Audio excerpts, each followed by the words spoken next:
Manchester City win at Everton and Arsenal fall at home to Brighton, which means the gap is now 4 points. And Manchester City have a game in hand, and they could be champions as early as next Saturday. Indeed. Jules, let's start at Goodison. I totally understood why you thought City might drop points, but it was the opposite. Completely. Although for the first half hour, I was like, okay.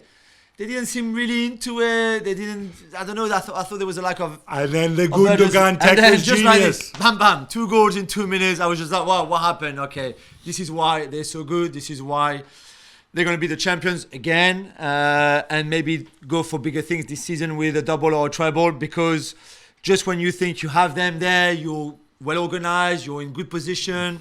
They're not threatening at all for half an hour.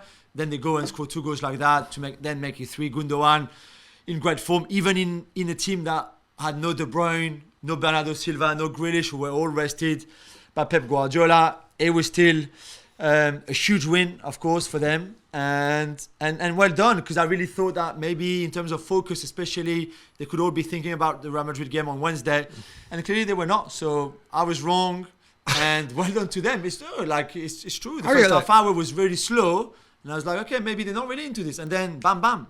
But I think that comes down to individual quality and the ability to focus and make it count. Because, like I said, all the hallmarks were there. Everton coming off the 5-1 win. Everton taking points for them at the Etihad on, was it December 31st or whatever? Something like that, they were all there. And the fact that even like this is a game impressive. where you could afford to drop points because you still had the lead. Exactly. But no. And by the way, Erling Haaland, that guy's got hops. What's hops? He can jump. Oh, yeah. Yeah, he can. Even that has improved. And meanwhile, Gabby, Arsenal lose at home to Brighton 3-0. Did you see this coming? No, I did not. Again, Brighton losing 5-1 at home on Monday.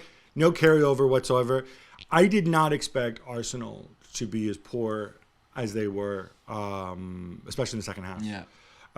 Obviously, it's a different team when there's no Zinchenko. We can make all these excuses. And Martinelli, In Martinelli going off. Equally, I think we also have to give credit to Brighton. They were amazing. This looks like a team to me, Arsenal, where they ran out of gas. And even, the 2 late goals came in garbage time. So that has to be acknowledged. But if you look at performance before that, Brighton, I think, were still well ahead of Arsenal. I was there. And that's why it was a masterclass. Were you surprised that Teta was so negative afterwards? No, I mean, I didn't really see what he said. Didn't hear. He came out and he said, like, oh, we can't play as bad as we did, blah, blah, blah. And the commentator, the interviewer was like, oh, yeah, but you're going to look back later and reflect. And he's like, well, maybe later, but right now, this was rubbish. No, but I can understand it. To be fair, the atmosphere was, you could tell. And well done to De Zerbi, because the plan, tactically especially, worked. Colwill on Odegaard, by the way, if you watch the game again, was fantastic. Jules, this game was more physical than I expected. Yeah. It began with a Gabriel Martinelli body check and elbow on Kaoru Mitoma. And a little later, Moises Caicedo, bit of vengeance perhaps, took out Martinelli and kind of high-fived or fist bumped Mitoma. Martinelli had to go off. Could this have been avoided with some better refereeing early on? I mean, I thought the referee, on both sides, because even before Martinelli on Mitoma, there was something the other side. I think maybe Stupinan on Saka or something like that, and it felt that it was going to be physical. I don't know.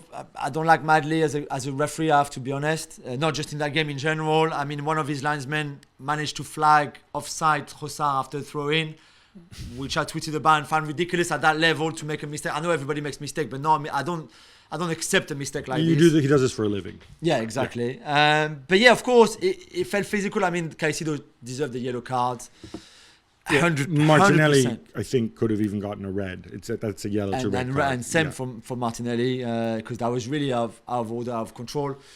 I guess there was a lot at stake because Brighton's still fighting for... Yeah, but 7 minutes into the game, you're Martinelli. You don't expect that. I don't expect that from you. Yeah, that's for sure.